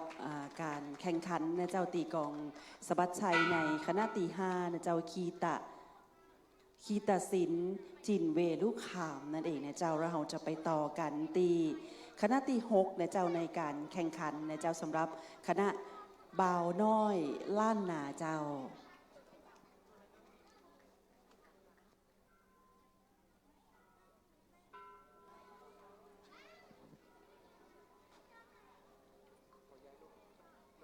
เจ้าขออนุญาตนะเจ้าท่านเจ้าของรถทะเบียน8483กไก่จอจาน8463เชียงใหม่ย่านโดดโดดดวนนะเจ้าขอบคุณเจ้า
เจ้านั่นคือการแข่งขันตีกลองสะบัดชัยนะเจ้าของคณะบ่าวน้อยล้านนานะเจ้าในคณะตีหกนะเจ้าสำหรับการแข่งขันนะเจ้ากลองสะบัดชัยนั่นเองนะเจ้าซึ่งจะขออนุญาตนะเจ้าซึ่งในวัดแหมพูก็จะมีการแสดงทางด้านศิลปวัฒนธรรมแล้วก็การแข่งขันแหมนะเจ้าวัดแหมพูจะเป็นการแข่งขันฟ้อนปื้นเมืองประกอบดนตรีนะเจ้าท่านในว่างก็เชิญมาชมมาเชียร์และให้กำลังใจนะเจ้าเขามาต่อกันตีคณะทัดไปในส่วนของคณะตี7นะเจ้าคณะกองสะบัดชัยเกาะเพชรวัดหมู่เปิงเจ้า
เจ้าได้ชมกันเพลินเลยทีเดียวนะเจ้าในการแข่งขันตีกลองสะบัดชัยนะเจ้าสำหรับทีมตี7คณะกองสะบัดชัยเกาะเพชรวัดหมู่เปิงนะเจ้าอำเภอเมืองจังหวัดลำพูนนะเจ้าวันนี้มีทั้งหมด8คณะตัวกันนะเจ้าตีห่วมในการแข่งขันนะเจ้าเดี๋ยวสักกรรมก็จะเข้าสู่ทีมสุดท้ายนะเจ้าแล้วก็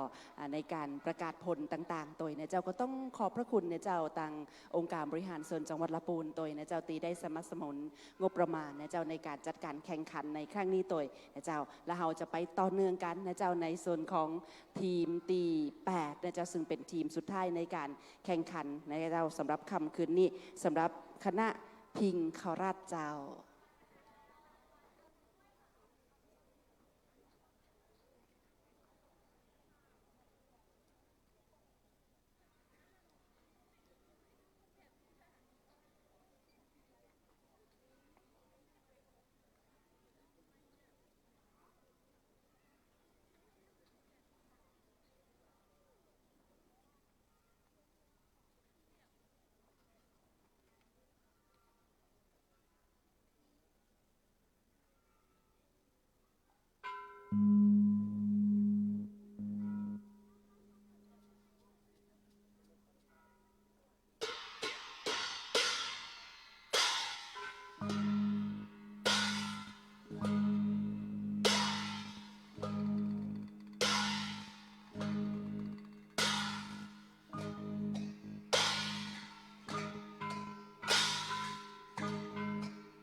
เจ้านี่คือคณะสุดท้ายนะเจ้าในการแข่งขันตีกลองสะบัดชัยภายในงานส่งน้ำพระธาตุองค์พระธาตุเจ้าหริพูนชัยนะเจ้าในจื่อคณะพิงครัตนั่นเองนะเจ้าซึ่งบันนี้มีการแข่งขันทั้งหมด8 คณะด้วยกันนะเจ้าสืบสารลายเมืองห้วยปูคำจุมป่าคำนะเจ้าอบต.เวียงแก้วต้นกาดาราพิรมขีตศิลป์ทินเวลุคามบ่าวน้อยล้านนาคณะกองสะบัดชัยเกาะเพชรวัดหมูเปิงและพิงครัตนั่นเองนะเจ้าช่วงนี้เฮาก็จะให้ท่านคณะกรรมการผู้ทรงคุณวุฒิของเฮาทั้ง3ท่านนะเจ้าได้รวบรวมคะแนนนะเจ้าซึ่งจะเข้าสู่ช่วงของการประกาศผลในลำดับถัดไปช่วงที่เฮารอคะแนนนะเจ้าข้าเจ้าก็จะขออนุญาตนะเจ้าได้นำเรียนทุกท่านนะเจ้าทางตีอยู่ที่นี่แล้วก็ตีรับชมนะเจ้าผ่านทางเฟซบุ๊กไลฟ์อยู่ในขณะนี้ถึงระเบียบการแข่งขันตีกลองสะบัดชัยนะเจ้าในงานประเพณีส่งน้ำพระบรมธาตุธริพุนชัยประจำปี 2568 โดยองค์การบริหารส่วนจังหวัดลำพูนแห่มเตือหนึ่งกันละกันนะเจ้าซึ่งในส่วนของเงินไขนะเจ้าแล้วก็หลักเกณฑ์นะเจ้าจะต้องเป็นระดับเยาวชนและประชาชนทั่วไปบัตรจำกัดอายุนะเจ้าจำนวนผู้แสดงบัตรต่ำกว่า10 คนแล้วก็ใจเวลาในการแสดง 7-10 นาทีการแต่งกายแต่งฮื้อเหมาะสมกับการแสดงกลองสะบัดชัยเจ้า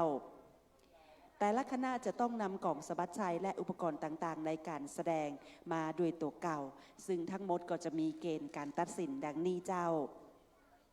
ชั้นเชิงลีลาความสามารถการตีกลอง20 คะแนนชั้นเชิงลีลา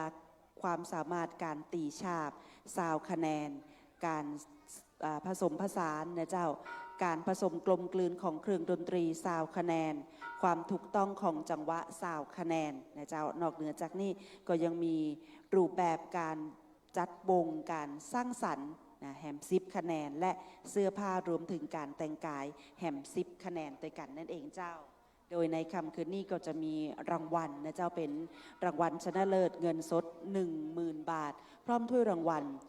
ลรองชนะเลิศอันดับที่1จะได้รับเงินสด 8,000 บาทพร้อมถ้วยรางวัลรองชนะเลิศอันดับที่2จะได้รับเงินสด 5,000 บาทพร้อมถ้วยรางวัล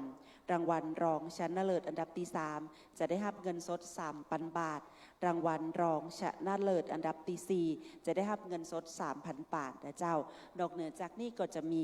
กาบำรุงทีมละ 2,000 บาทนั่นเองสำหรับทีมตีเข้าแข่งขันในนามคณะต่างๆทั้ง8 คณะนะเจ้าท่านไหนตีคณะไหนตียังบ่ได้ติดต่อนะเจ้าในเรื่องราวของเอกสารนะก็สามารถที่จะติดต่อกับทางเจ้าหน้าที่ตีกองอำนวยการได้ในขณะนี้นะเจ้าช่วงนี้เอารอในส่วนของผลคะแนนจากท่านคณะกรรมการผู้ทรงคุณวุฒิของเฮาทั้ง3ท่านนะเจ้าซึ่ง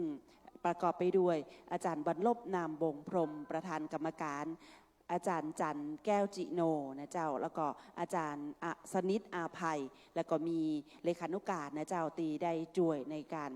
ดำเนินการแข่งขันในการประกวดในวันนี้ก็คือ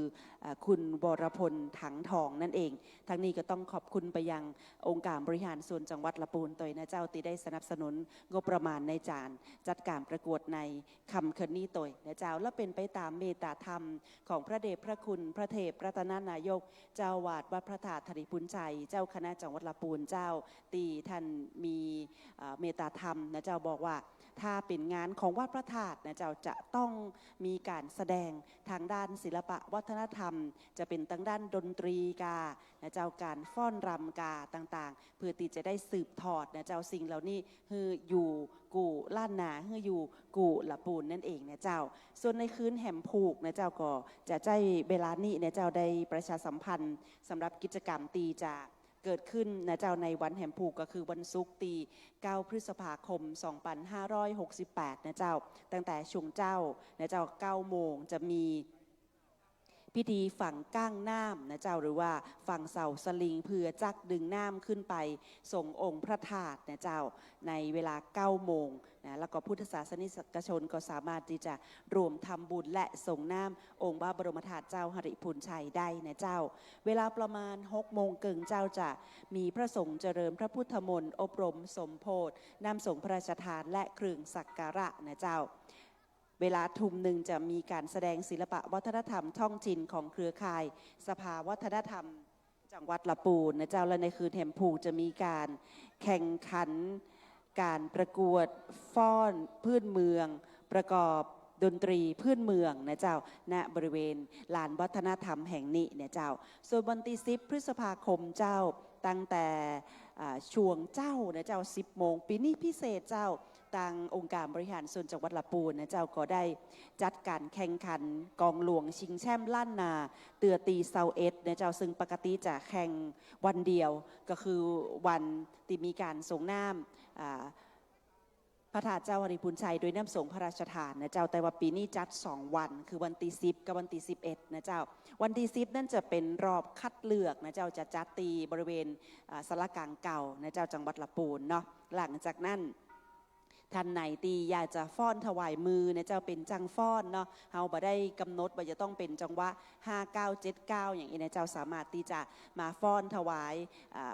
เป็นพุทธบูชานะเจ้าตี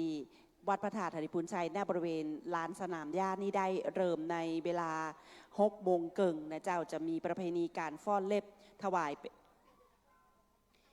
เป็นพุทธบูชาแด่องค์พระธาตุเจ้าหริพุนชัยนะเจ้า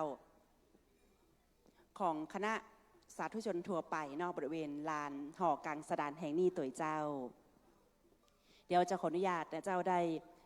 รอคะแนนจากคณะกรรมการสักกรรมหนึ่งเจ้า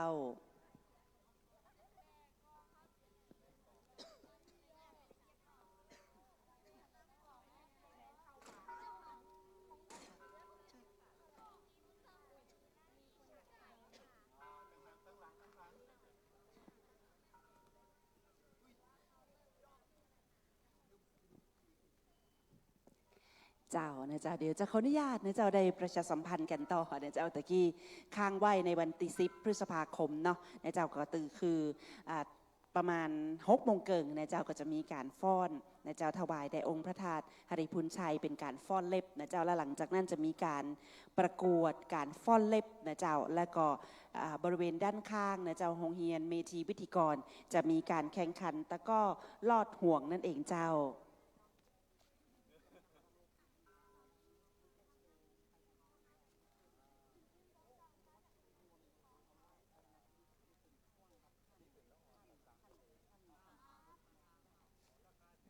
เจ้าช่วงนี้เนี่ยเจ้าท่านคณะกรรมการผู้ทรงคุณวุฒิของเขาก็จะต้องใจเวลาในการให้คะแนนในแต่ละทีมเนี่ยเจ้าเนื่องจากว่าเกณฑ์การตัดสินก็ยังตีได้นำเรียนให้ทุกท่านก็จะมีความละเอียดละออในการลงคะแนนแต่ละในหัวข้อตัวช่วงนี้ก็จะขออนุญาตให้แต่ละคณะเนี่ยเจ้าได้รวมทีมกันนะเจ้าในการตีจะแสดงโชว์ไปพร้อมกันนะเจ้าเพื่อใจเสียงกองสบัดชัยนี่นะเจ้าได้เป็นการถวายเป็นพุทธบูชาแต่องค์พระธาตุเจ้าหริพุนชัยก็เรียนเชิญแต่ละคณะได้เลยนะเจ้าซึ่งจะเป็นการตีกองสบัดชัยโดยเป็นการโชว์นะเจ้าของแต่ละคณะรวมกันนะเจ้าในโอกาสนี้ก็เรียนเชิญทุกคณะได้เลยเจ้า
อ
เจ้าก็ขอบคุณนะเจ้าทุกๆคณะนะเจ้าตีได้ร่วม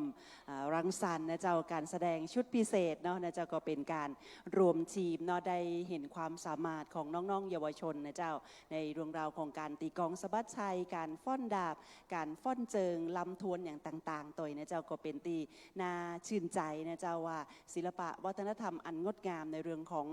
กลองสะบัดชัยก็ดีการ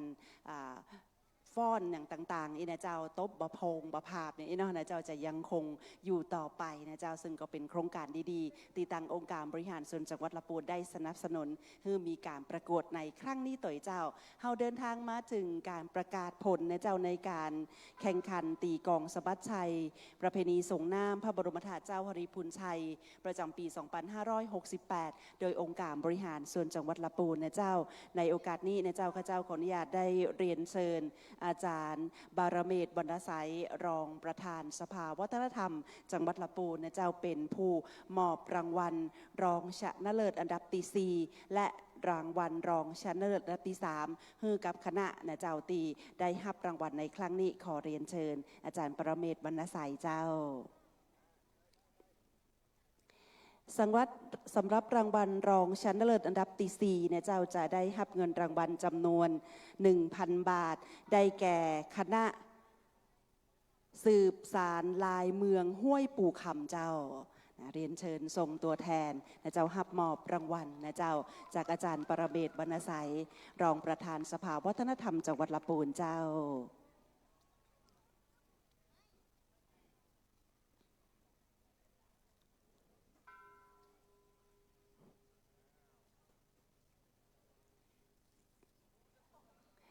เจ้าในการรับมอบรางวัลนะเจ้าจะมาทั้งทีมก็ได้นะเจ้าในการบันทึกภาพรวมกันและหลังจากนั้นแต่ละทีมนะเจ้าตีได้รับรางวัลนะเจ้าก็บดีไปฟังไปไหนเตือนนะเจ้าได้เฮาจะขอได้บันทึกภาพรวมกันแห่มกรรมหนึ่งนะเจ้าอันนี้เป็นรางวัลรองชนะเลิศอันดับที่ 4นะเจ้าในคณะสืบสารลายเมืองห้วยปู่คำเจ้า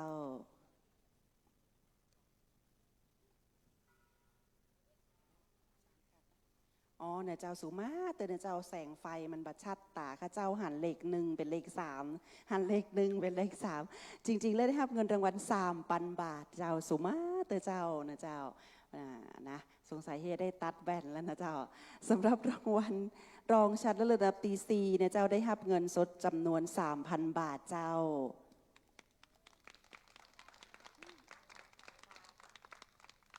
เรียนเชิญอาจารย์ปรเมศยังอยู่นะเจ้าเพราะว่าจะต้องมอบรางวัลรองชนะเลิศอันดับที่ 3นะเจ้าจะได้รับเงินสดจำนวน 3,000 บาทเช่นเดียวกันนะเจ้ารองชนะเลิศอันดับที่ 3ได้แก่คณะกองสะบัดชัยเกาะเพชรศิษย์วัดหมู่เปิงเจ้า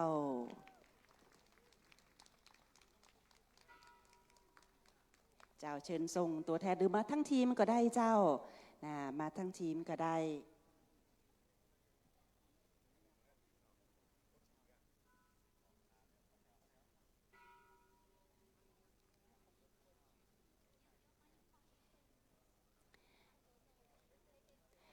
ละออนนะเจ้าทอดแทสไปตังปุ้นหน่อยก็ได้นะเจ้านะขอบพระคุณนะเจ้าทุกภาคส่วนเลยเนาะท่านผู้ปกครอง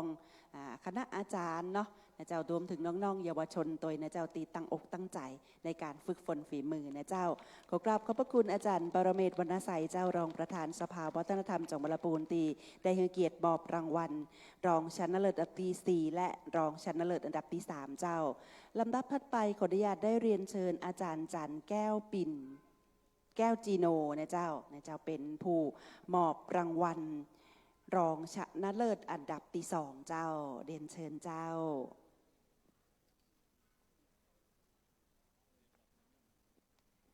ซึ่งรางวัลรองชนะเลิศอันดับที่ 2จะได้รับเงินรางวัล 5,000 บาทพร้อมถ้วยรางวัลเจ้ารางวัลรองชนะเลิศอันดับที่ 2ได้แก่คณะพิงคราชเจ้าเรียนเชิญทั้งทีมเลยนะเจ้ารับมอบรางวัลจากอาจารย์จันแก้วจิโนเจ้านะซึ่งจะได้รับเงินสด 5,000 บาทพร้อมถ้วยรางวัลเจ้า ซึ่งในวันนี้แต่ละคณะตีมาเข้าร่วมแข่งขันนะเจ้าจะมีเงินบำรุงทีมละ 2,000 บาทนะเจ้าคือกับทุกทีมตัวเจ้าคณะพิงคราชเจ้ารองชนะเลิศอันดับที่ 2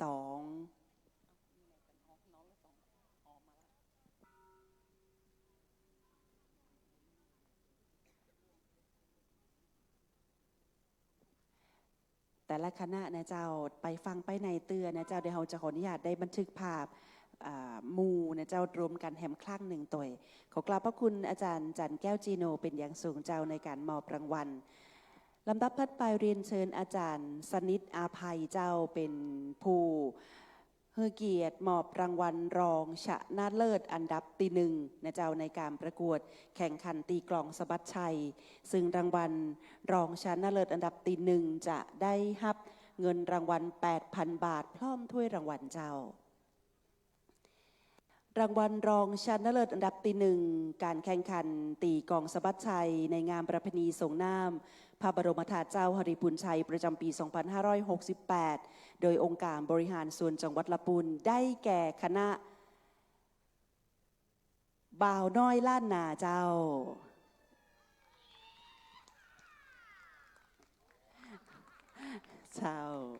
น่าเจอนะมาทั้งทีมเลยนะเจ้านะเดี๋ยวจะได้บันทึกภาพรวมกันแล้วก็ได้รับมอบรางวัลนะเจ้าจากอาจารย์สนิทอภัยนะเจ้าท่านคณะกรรมการผู้ทรงคุณวุฒิของเฮาตัวเจ้า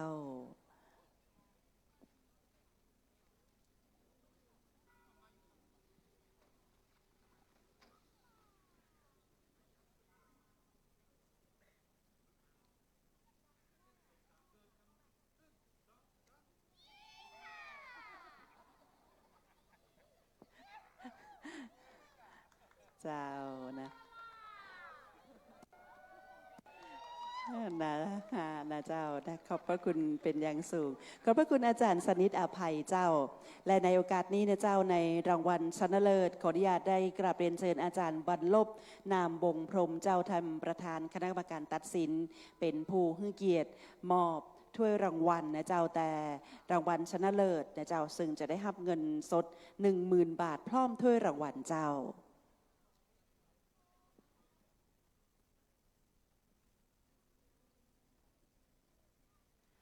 เจ้าสำหรับ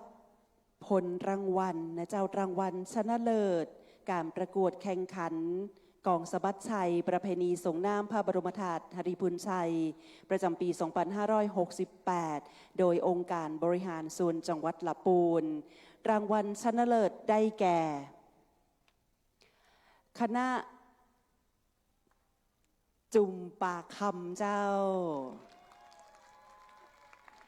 ซึ่งในส่วนของรางวัลชนะเลิศนะเจ้าจะได้รับเงินสดนะเจ้าจำนวน 10,000 บาทพร้อมถ้วยรางวัลนะเจ้าซึ่งก็จะได้รับเกียรติจากท่านประธานคณะกรรมการตัดสินอาจารย์บรรลบนามบงพรหมเป็นผู้มอบถ้วยรางวัลและเงินรางวัลเจ้าทั้งนี้ก็ขอบพระคุณทุกๆคณะนะเจ้าทั้ง8คณะเลยเนาะตีมาห่วมแข่งขันในวันนี้ถือว่าแต่ละคณะแต่ละทีมก็ได้มาตีกลองปูจานะเจ้าตีกลองสะบัดชัยเป็นการถวายนะเจ้าเป็นพุทธบูชาแด่องค์พระธาตุเจ้าหริพูนชัยนะเจ้าในแต่ละคณะก็มีความสุขความเจริญยิ่งขึ้นไปนะเจ้าทุกภาคส่วนตีมี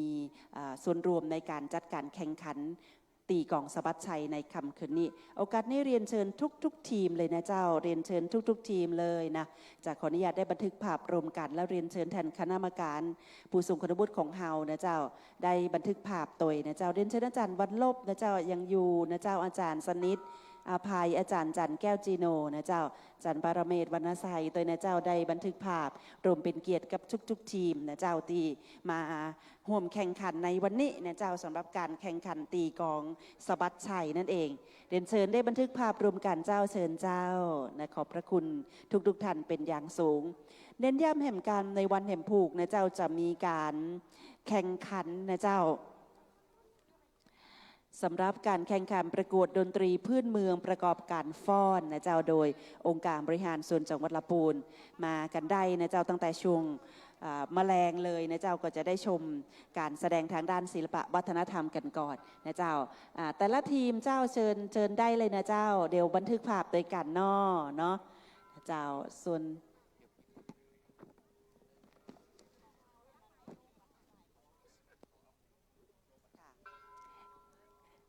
เจ้านะในช่วงท้ายนะเจ้าก็จะได้มีการบันทึกภาพรวมกันนะเจ้าในแต่ละทีมก็เรียนเชิญบันทึกภาพนะเจ้าบริเวณด้านหน้าใดนะเจ้าได้ในการ